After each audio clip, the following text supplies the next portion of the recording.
Hi, so today I'm making bit of a different kind of video today. I'm going to be trying to help out uh, some of the younger girls of my generation who don't quite know about the menstrual cycle or the period, as it's called, yet. So, um, I'm going to be talking about obviously period, um, ovulating, which is part of the menstrual cycle, the different ages that it can start, um, when I started, and how my mom told me about it. And I'm also going to be talking about what I use and how I get through it. I say get through it like it's a big ordeal, but it really isn't. It doesn't really stop you from doing anything. You can still do whatever you want to do during those days. Alright, so the period or menstrual cycle is basically um, when your uterus sheds its lining, and it does this because you didn't get pregnant in the time between your last period and the current period. So what happens is the lining is basically made of this really rich blood and a little bit of mucus, but the rich blood is, has a lot of vitamins and minerals and things that a growing baby would need. But when you don't get pregnant, it has to get rid of that. What also happens that's shed in the lining is the egg that gets brought down during ovulation from your ovaries. Actually, I know when you're actually born with thousands of eggs. It might be tens of thousands of eggs in your ovaries that um, probably about 95 or 90% of them aren't even going to be used. And really quick though, I should say that this is just information that I've learned over time.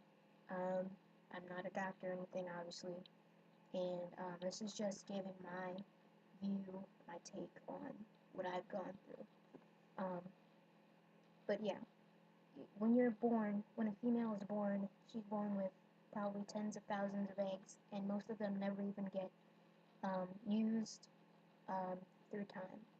So, um, the average age in America to start, I think, is about 12 and a half years old, um, but it can start anywhere from 8 years old to 17 years old.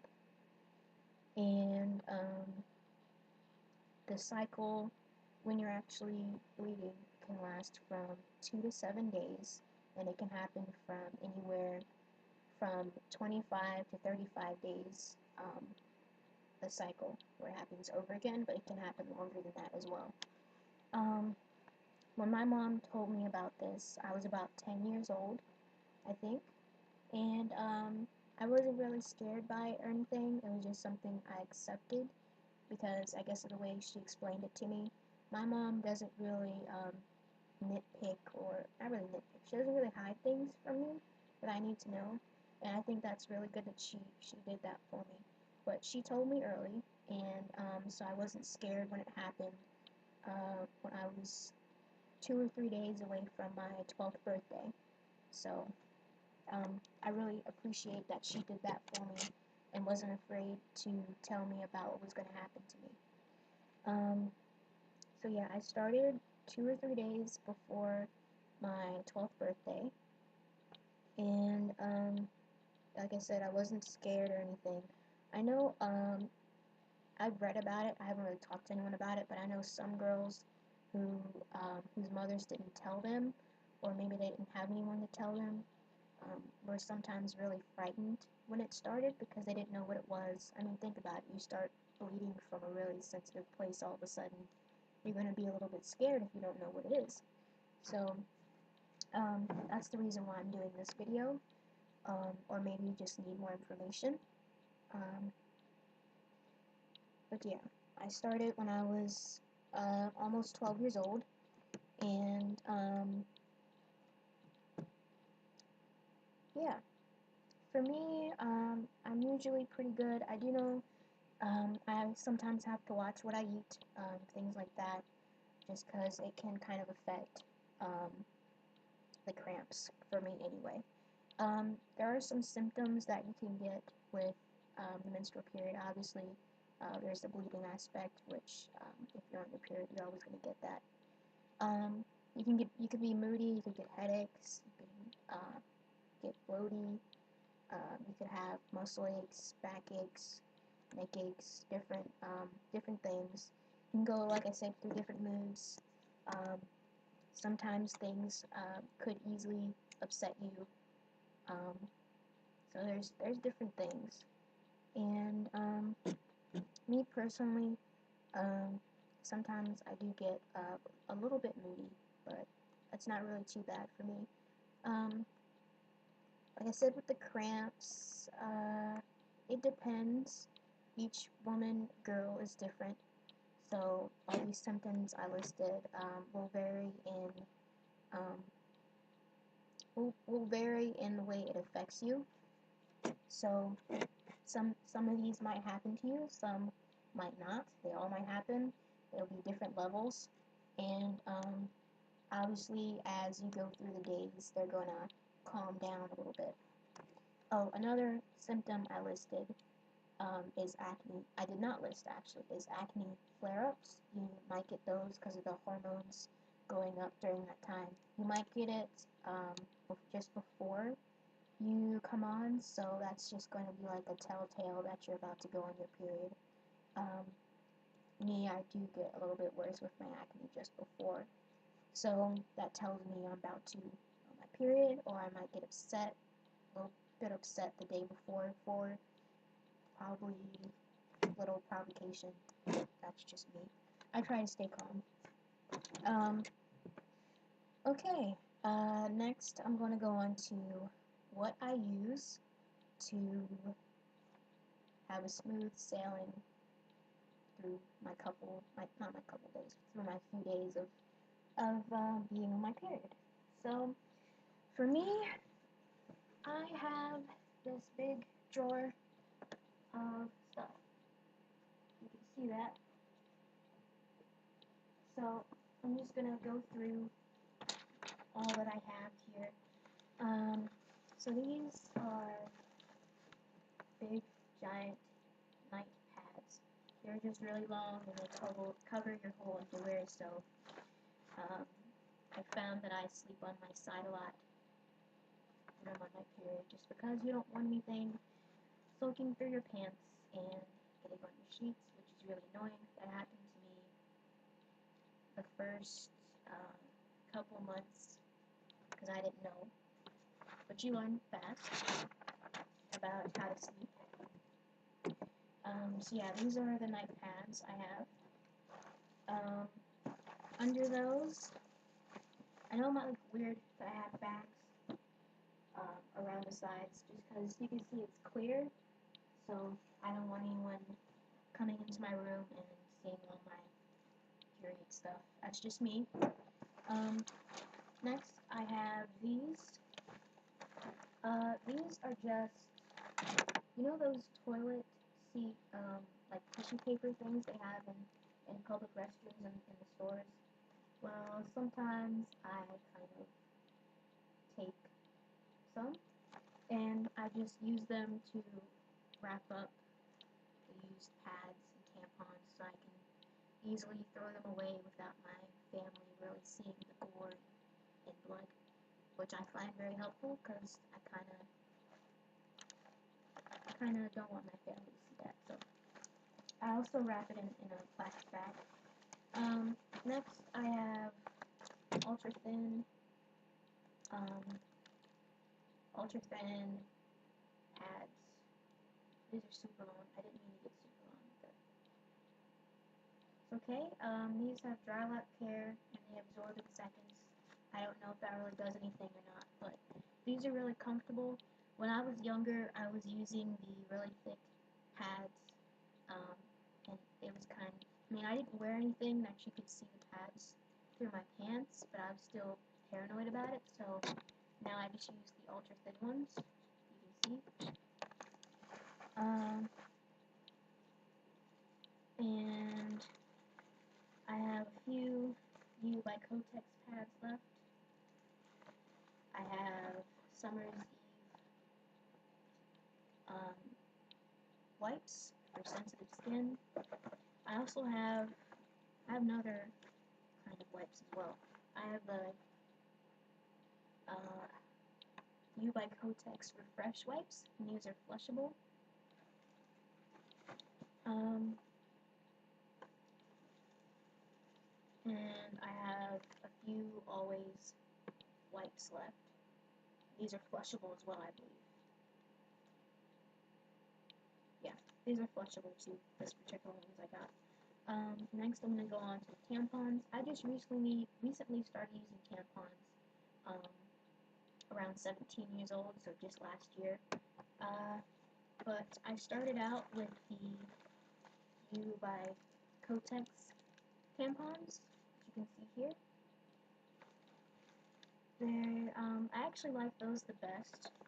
And then I got these ones, the Equate ones, and I don't know, these are okay. I like the U by Kotex better. And then a couple days ago, I got Playtex Sport, because I recently started getting more active, so I wanted to be able to have the ones that have the 360 sport level protection. So Playtex Sport. This one has 6 light and 12 regular absorbency. And should be it. I also have these panty liners. That's the U by Kotex panty liners, and these Equate ones. Just because I use these when I'm not on my period, just to keep clean and have that extra clean feeling. I also have this little yellow pack here that has some liners in it that I actually keep in my purse. These are just liners.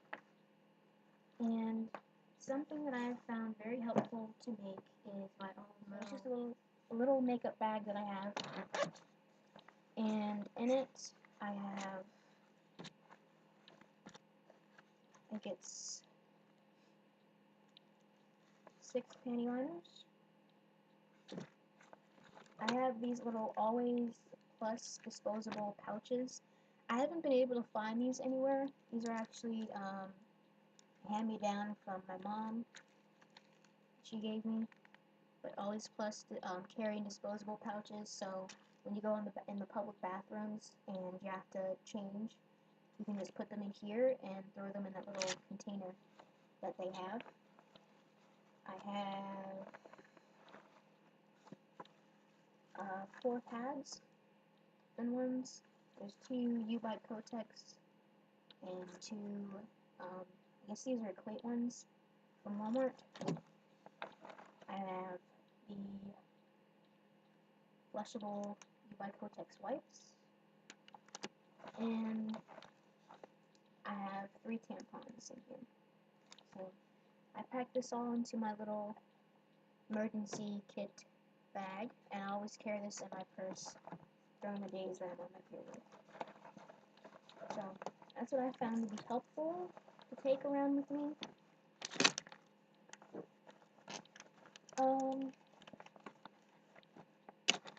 Yeah, but I'm still learning myself.